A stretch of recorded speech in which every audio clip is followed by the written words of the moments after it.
नमस्कार दोस्तों, बी के live trade analysis YouTube channel पर आप सभी का स्वागत है।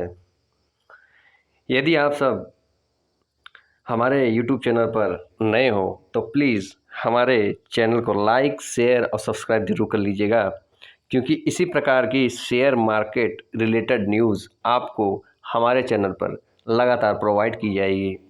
तो दोस्तों, देर न कीजिए, हमारे चैनल को लाइक, शेयर और सब्सक्राइब जरूर कर लीजिए। तो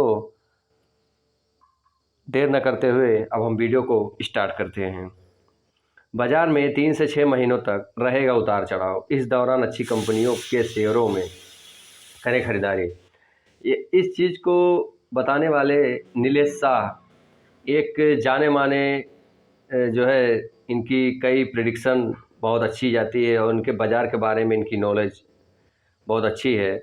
और इनके माध्यम से हम जानने की कोशिश करेंगे कि ये किन किन शेयरों में और किन सेक्टर्स में कैसा हमें राय देते हैं। तो ये उनकी तस्वीर है दोस्तों, नीलेश शाह की।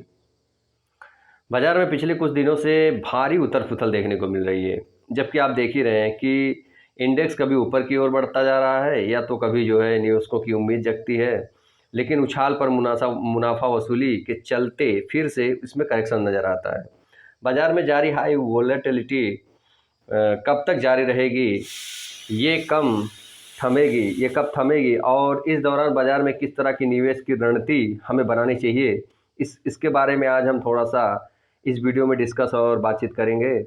इन सभी मुद्दों पर सीएनबीसी आवाज़ के साथ मार्केट बिग वॉइस में, जैसे कि इनविजन कैपिटल के एमडी जो हैं दोस्तों, सीईओ हैं नीलेश शाह जी, तो उनके साथ सीएनबीसी आवाज़ में बातचीत डिस्कस जो निकला उसी के ऊपर ये शेयर रिलेटेड न्यूज़ मैं आपको बता रहा हूँ।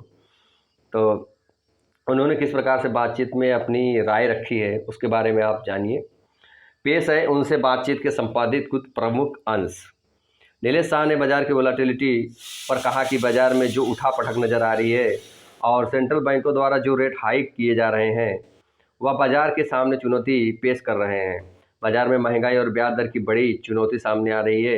ये ऐसी परेशानियां जिससे निकलने में बाजार को 1 से 2 तिमाहियों का समय भी लग सकता है, यानी कि बात करें 3 से 6 महीने का, यानी कि बाजार को इन चुनौतियों से निजात पाने के लिए 3 से 6 महीनों का समय भी लग सकता है। नीलेश ने आगे कहा कि कंपनियों के ज़्यादातर मैनेजमेंट ने तिमाही नतीजों को जारी करते हुए कहा कि इनपुट लागत अपने पीक पर पहुंच गया है, इसलिए अब कंपनियों द्वारा इस रणनीति पर काम किया जा रहा है कि किस हद तक बढ़ी हुई इनपुट लागतों को सहन किया जाए और किस हद तक इसे क्लाइंट्स पर के पास पास ऑन किया जाए। वहीं अगर कमोडिटी की कीमतें नहीं अब बढ़ती हैं तो इनमें नरमी अगर बनी रहती है, तो हमारा मानना है कि ऐसे बाज़ार में ख़रीदारी के अवसर तलाशने चाहिए। इसके साथ ही हमारा यह भी मानना है कि इस स्तर से भी बाज़ार में और 5% की गिरावट देखने को हमें मिल सकती है। यदि और गिरावट आई तो भी चुनिंदा बास्केट के शेयर खरीदे जा सकते हैं। तिमाही नतीजों के बाद किन राज्य कंपनियों के मैनेजमेंट की कमेंट्री आपको पसंद आएगी, ये देखिए इसे सुनकर। इस सवाल के जवाब में उन्होंने कहा कि इस लिहाज से मुझे बैंकिंग कंपनियों या बड़े बैंक की कमेंट्री पसंद आई हैं। मैंने भी वीडियोस में 2-3 वीडियो मैंने बनाया। अगर मेरे जो चैनल के वीडियोस हैं उसमें आप देखेंगे तो मैंने बैंकिंग स्टॉक्स में आपको रिकमेंडेशन पहले ही वीडियो बनाकर मैंने आपको दी है कि आप इन स्टॉक्स में अच्छे बैंकिंग जो स्टॉक्स हैं उनमें आप बने रह सकते हैं और आपको बेस्ट रिटर्न उसमें मिलेगा। एसेट क्वालिटी को लेकर जो उनकी दिक्कतें थी वह दूर होती हुई नज़र आ रही हैं। बैंकों को डिपॉजिट और कासा का बेस बढ़ा है। बैंकों की लोन ग्रोथ बढ़ने की उम्मीद आ रही है और जबकि देखा जाए तो वो बैड लोन को भी हर बैंक निरंतर कुछ ना कुछ रिकवरी की फेज़ में चलते ही चले जा रहे हैं। बैंकों की एसेट क्वालिटी में सुधार भी देखने को मिला है। नीलेश ने कहा कि लार्ज कैप के साथ ही उन्हें जो कैपेक्स के लिहाज से कारोबार करती है और अपने प्रोडक्ट्स को बेचने पर फोकस करती है, ऐसी कंपनियां उन्हें पसंद हैं। इस तरह की कंपनियों में मुझे सीजी पावर पसंद है। इसकी ऑर्डर बुक में इजाफा नज़र आ रहा है। इसमें मीडियम से लॉन्ग टर्म के लिए निवेश करना अच्छा साबित हो सकता है। यानी कि ये कंपनी है सीजी पावर, इस पर आप फ़िलहाल के लिए शॉर्ट टर्म और लॉन्ग टर्म दोनों में अगर आप उसमें बने रहते हैं तो आपको बेहतर रिटर्न की उम्मीद दिखती है। दूसरी दूसरी इसी क्षेत्र से जुड़ी हुई कंपनी जो मुझे पसंद आ रही है वह है केएसबी पंप्स है। ये एक जर्मन पेरेंट कंपनी है। इसके पेरेंट कंपनी की मार्केट में मौजूदगी के चलते इसमें लॉन्ग से मीडियम टर्म के लिए निवेश किया जा सकता है। इसमें कमाई की अच्छी संभावनाएं नज़र आ रही हैं। इन कंपनियों को हमने अपने पीएमएस में भी शामिल किया है। अब उनको सवाल पूछा गया सीएनबीसी आवाज़ के माध्यम से, तो बाज़ार की उठापटक में इस समय किन कंपनियों में निवेश करना अच्छा रहेगा, तो उस पे उन्होंने राय दिया है। इस पर अपनी राय देते हुए नीलेश ने कहा कि जो अच्छी कंपनियां हैं, जिनकी मैनेजमेंट अच्छे हैं, जिनके प्रोडक्ट्स बढ़िया हैं, जिनके प्रोडक्ट्स हमेशा चलते आ रहे हैं और आने वाले भविष्य में भी चलेंगे, और जिन कंपनियों के मार्केट हिस्सेदारी मजबूत है, यदि उनके शेयरों में कंपनी के अच्छे प्रदर्शन के बावजूद गिरावट नज़र आ रही है तो इसे खरीदने का मौका ही मानना चाहिए। ऐसे शेयरों में गिरावट में खरीदारी आपको करनी चाहिए। अच्छी कंपनियों के मैनेजमेंट किसी भी खराब परिस्थिति के बावजूद इससे उभरने का प्रयास करते रहते हैं। वे कोशिश करते हैं कि कैसे मार्जिन बढ़ाई जाए, कैसे कैश फ्लो को बढ़ाया जाए, किस तरह से बिजनेस को ऊपर ले जाया जाए। इसलिए इस तरह की बढ़िया कंपनी की पहचान करनी चाहिए।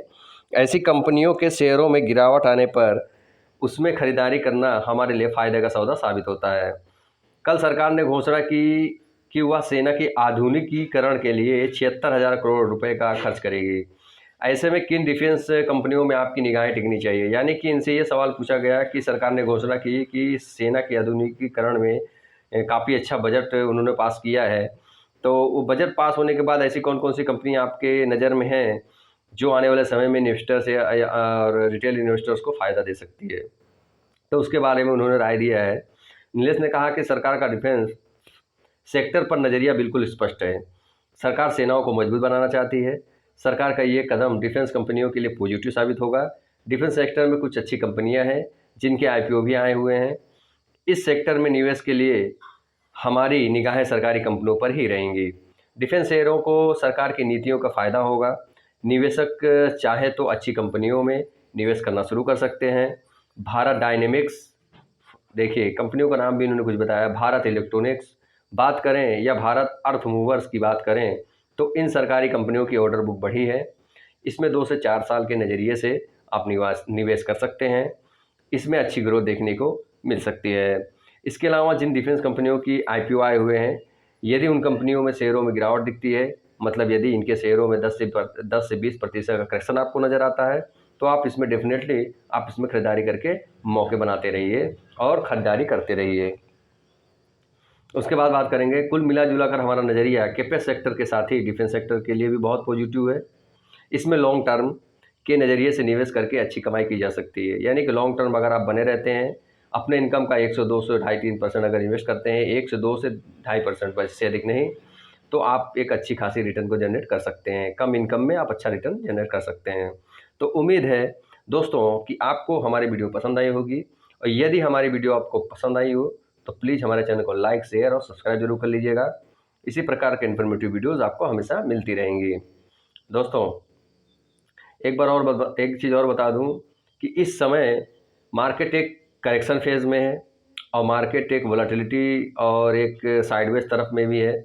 मार्केट में कभी कुछ बाइंग आती है तो कभी लगातार सेलिंग देखने को मिल रही है। इस समय हमें कुछ ना कुछ अपना इन्वेस्ट करना चाहिए, जिससे कि आने वाले समय में एक रैली जब शुरू हो तो हमें काफ़ी अच्छा लो लेवल पे ख़रीदारी का जो मज़ा है, हम उसे अपने इनकम मनी में उसे बढ़ता हुआ देखकर एक पॉजिटिव फीलिंग में हम एहसास कर सकते हैं। तो फिर हम आपसे मिलते हैं नेक्स्ट वीडियो में। तब तक दीजिए इजाज़त। जय हिंद, जय भारत।